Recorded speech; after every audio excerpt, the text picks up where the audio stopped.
What is up, YouTube? Crit here, back again with episode 5 of Monster Hunter Generations. And in Kokoto, we've actually come across a Mangard sweetheart, who apparently just appeared when I loaded up the game now.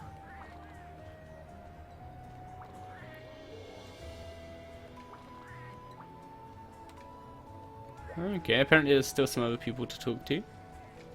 Who's this? Oh, it's the cook from the caravan. I assume every time you launch the game, these guys are in a different place.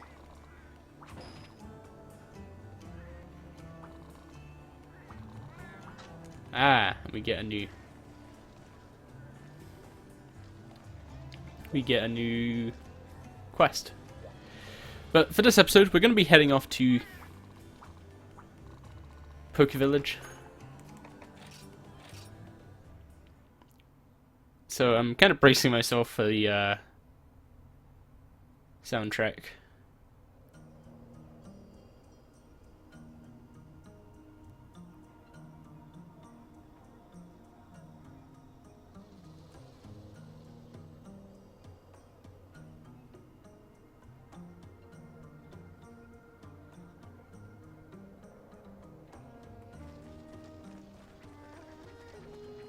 Yep, still the same soundtrack.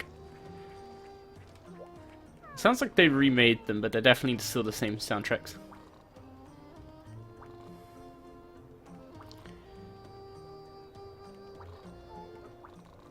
Just introducing the village. Never been to the Arctic Ridge. Is that what they're calling the Snowy Mountains now? Arctic Ridge. Slay the gear prey. Oh yeah, gonna need hot drinks for this, so I'm actually gonna quickly deposit some items in my box. Ah, 3 mega pickaxes. I'll keep hold of those. So,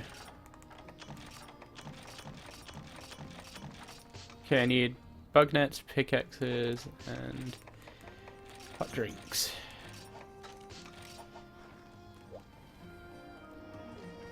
And then we need to go talk to that person over there.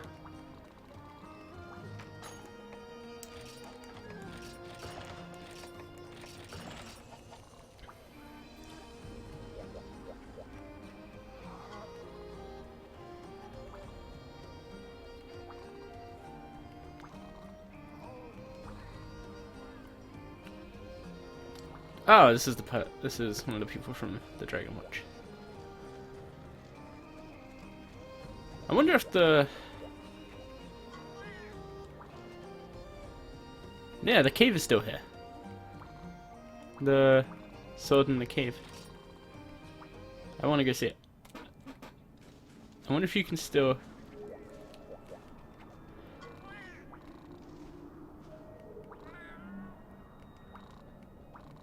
I wonder if you can still get the pieces off the sword and make weapons out of them.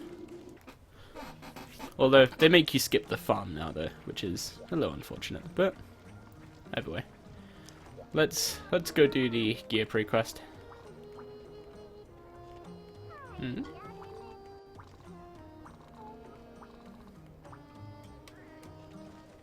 Oh, slight frame drop there. I have to talk to you. Okay. I'm so used to them putting the... Wait, no, that's not the right quest. There we go, gear prey. There's plenty of quests to do in 2-star, so I think we're going to be in 2-star for quite a while. Which is a little unfortunate because there's no really huge monsters in 2-star. But, gotta clear all of the quests, so clearing 2-star is top priority right now.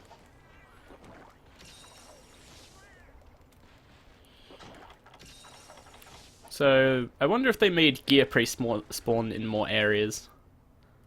Because the issue you used to have in the Gathering Hall quest on Freedom Unite is that they didn't really spawn too much outside of Area 3 and 5. So, it was kind of hard to get all of the gear prey you needed. Yep, still snowy mountains. But I guess they call it Arctic Ridge now, according to the quest. Yep, Arctic Ridge.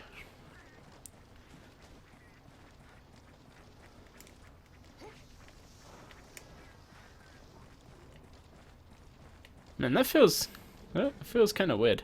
That being one big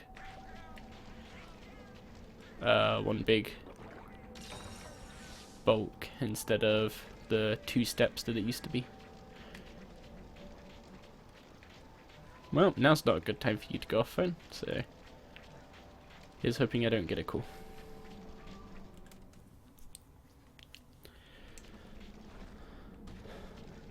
Well, there's gear prey up there, so let's go clear those out. Gonna kill this Bullfango because we're actually gonna aggro it by walking past.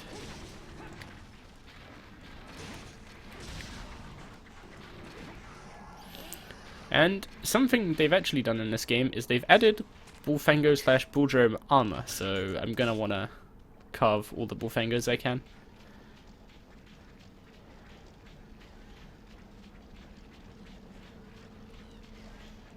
What the hell are you two doing? I was just praising the AI of this game the other day, and you two are just sitting here screaming at the entrance. Oh, okay, they made that look a little different. Still the same structure of the area, but visually it looks a little different.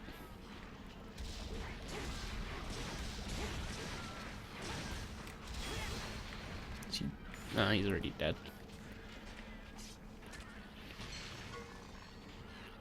I don't know, like Kelby, I guess. I can just kill them quicker. And then carve.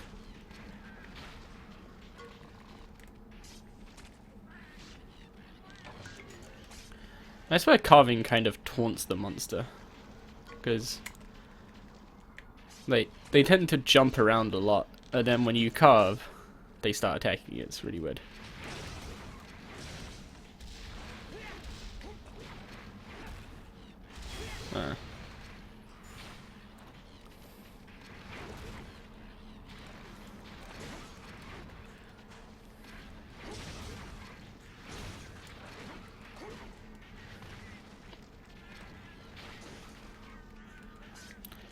So, I'm wondering if they did actually add spawns in like Area 7 or something.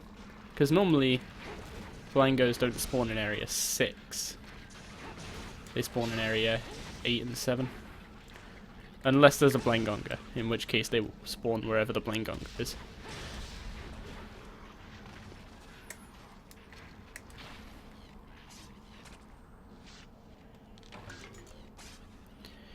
So, I wonder if they actually added, like, Velociprey armor, Gear Prey armor. Well, there's Macau armor, I know that. Oh, was it only 10? Yeah, it was only 10. Okay, not too bad then. Especially with how quickly they seem to respawn in this area.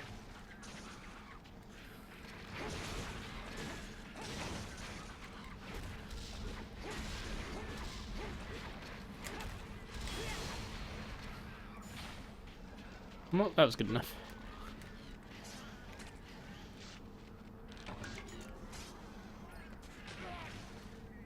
Well, thank you very much. Really? You little shit. The prey are always quite annoying because of their jump moves.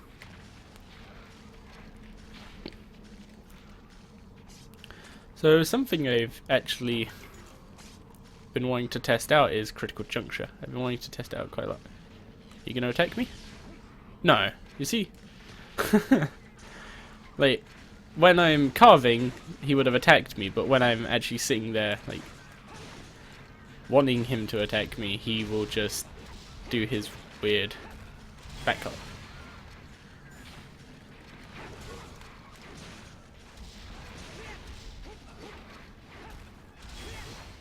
And that might despawn the corpses, I think. So that was a mistake. But yeah, if you want to get the spirit combo out quicker, or get to the Fade Slash as I believe it's called. You want to get to that quicker, then do it after... Oh wait, no. Do the Fade Slash and then do the Spirit combo to get to the Spirit Slash quicker. Like, none of these moves really have official names, so I've been trying to remember what the unofficial names of them are. So this is a Fade Slash, and then go into the Spirit combo. And then you have Spirit Slash, which is the roundhouse one. Or I guess it's actually supposed to be Sakura Slash? I don't know if that's the exact same move or if Sakura Slash is something new. Seems slightly different.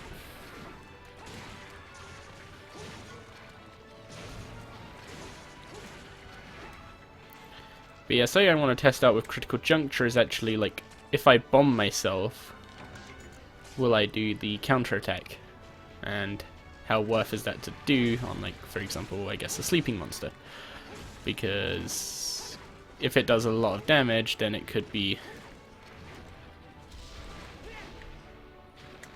Jesus. The reason Prey are annoying isn't because of, like, jump attacking you, it's just they're jumping away and jumping around aimlessly. That is annoying. Like, you'll be trying to hit one and it will just, like, jump over you and then jump back and jump to the side.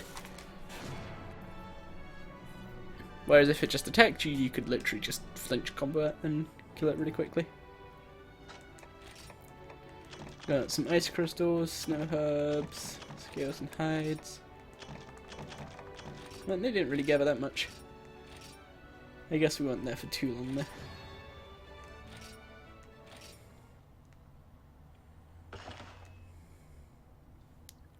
Man, it is really hot today.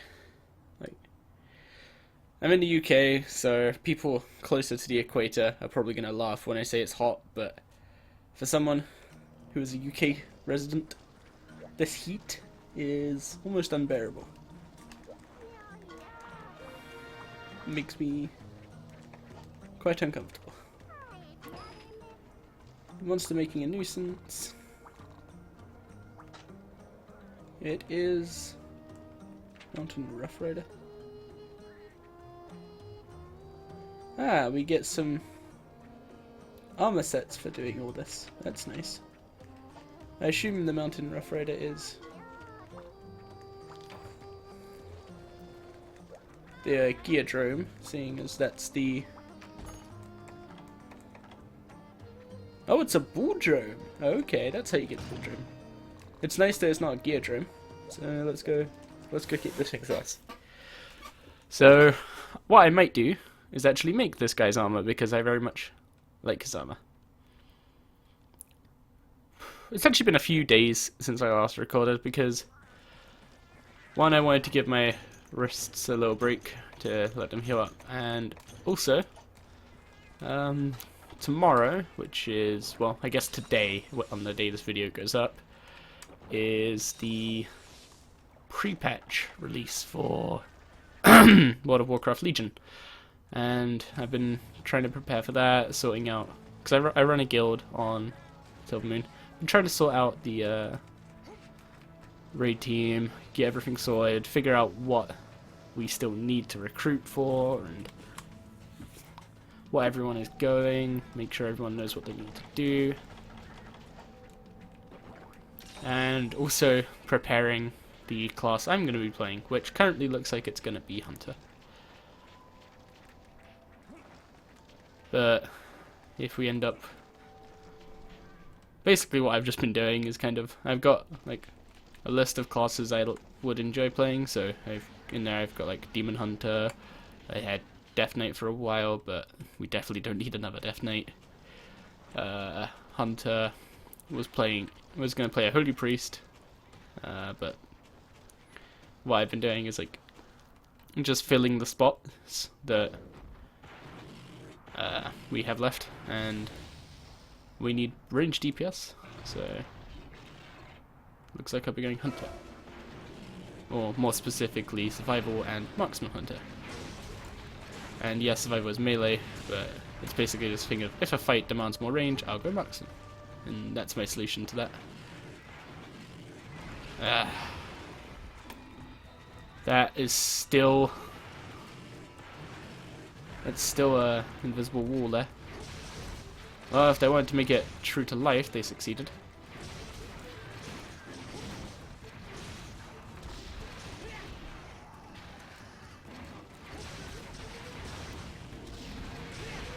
Oh, wow. Didn't know he could do 2 of those in a row. Apparently he always does 2 of those in a row now. And instant charges.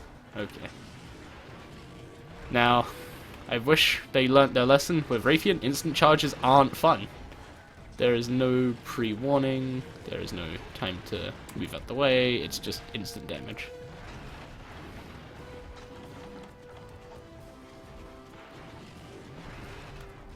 Okay, let's heal up. Give my spirit gauge full. Flash bomb him and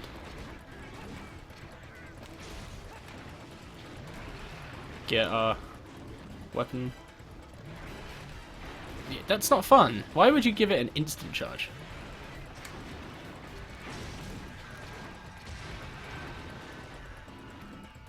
Like, there is no creature in the world that can increase its velocity in an instant.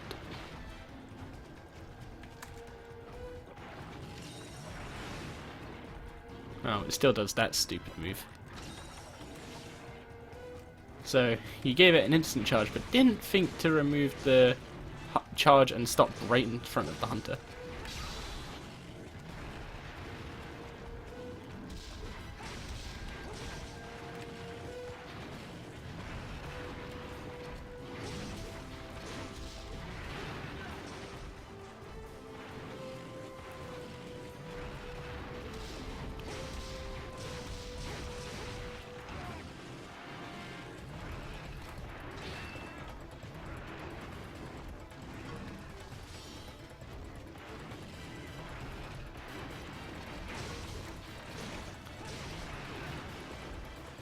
Yeah, they didn't, like, I get him doing that, like, charge up thing every time might make it too easy, but an instant charge just, it's not good game design. Especially that is not good game design. Holy shit. Like, instant charge, suddenly change direction, instant charge. Like, the whole idea... Like, the whole success of Monster Hunter was based on, you know, learning a monster's tells, how to react to them, not getting yourself caught out in a situation where you can't react to one. Like, there's nothing that can tell me whether he's gonna do that, what he's doing now, or if he's gonna do an instant charge. There's nothing in the way he turns, no different animation in the way he turns.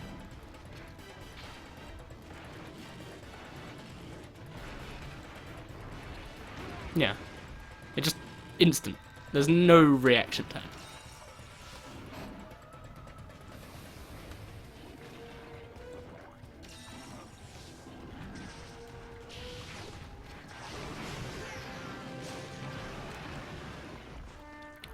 Also, some reason I can't get him to flinch no matter what I do. That's really weird.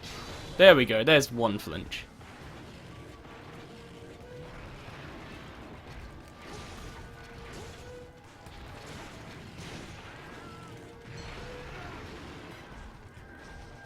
Okay, let's see.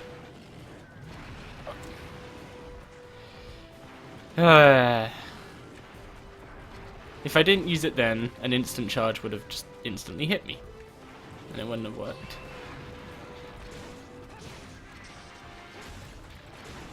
So, I don't know. I either wasted it or got hit by an instant charge. Maybe getting hit by an instant charge was better than wasting it and getting hit by a slow charge. So.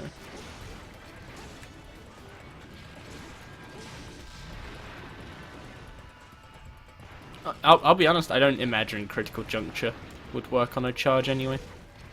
Simply based on the way the charges work in the game.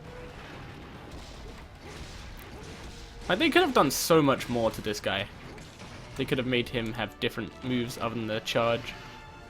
Like, they added some animation to his, like, flail, where he, like, slams the ground with his front feet and stuff. They added some, like, animation and particles to that, but that's it. That's all that's different about him. All he does now is instant charge. Which, I don't know, I feel like he probably did that before anyway, just not as often as he does it now. Oh, they added a ledge there. In an effort to make everything fit the aerial theme of Monster Hunter 4 Ultimate. There was a lot of these maps are pretty good to use bow on, actually. Like, they're pretty flat, there's no, like, slight tilt in the ground that makes it so if you're shooting uphill without using manual aim, then you hit the ground all the time at your feet. Yeah, that was annoying in Sunken Hollow. Using a bow in Sunken Hollow, like Area 8, I believe it was. Nah, it just... I used bow at the start of Monster Hunter 4 Ultimate, and I had to swap because the maps were so badly designed for bow use. Like, you were basically just forced into using manual aim, because else your arrows just hit the ground. And part of the skill of using a bow is being quick, and manual aim is the opposite of that. But yeah, seems like the maps are going to be still pretty good for using bow. They added a few ledges here and there, I've noticed. But mostly what's not a ledge is flat, so bow will still be effective. So, what do we unlock now? Well, obviously the armor sets, which are, I assume, good for gathering in cold places. Actually, let's take a quick look and see what armor sets we do have. Forge armor. We've got the Velociprey suit, which has Fate and Protection minus. Fate and... I forget what Fate is, actually.